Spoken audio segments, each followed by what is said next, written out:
Sonpur block खलियापाली उच्च प्राथमिक विद्यालय रे समाप्ति सूचक आकलन 2 फलाफल विनिमय बैठक प्रधान शिक्षक लोकनाथ दास अध्यक्षता अनुष्ठित हो जाइछि। श्री दास स्वागत भाषण प्रदान करने छात्र छात्री मानकर भविष्य कामना करथिले। विद्यालय रे प्रथम रु अष्टम श्रेणी पर्यंत 254 जन छात्र छात्री मानकु प्रगति पत्र प्रदान करा जायतिला।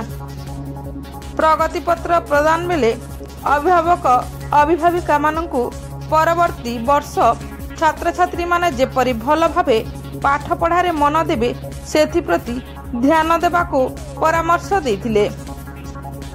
कार्यक्रम को शिक्षक श्याम सुंदर पात्र परिचालन करथिबा बेले शिक्षयित्री विश्व विभूषिता पंडा धन्यवाद अर्पण देथिले।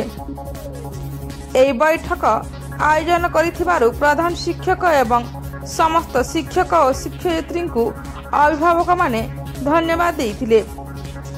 एई बैठक रे शिक्षक प्रभात कुमार बेहेरा, खतुसुना, लिपिरा राणी प्रधान, निर्मल पोढ़ उपस्थित थिले। ब्यूरो रिपोर्ट, टनसन टीवी।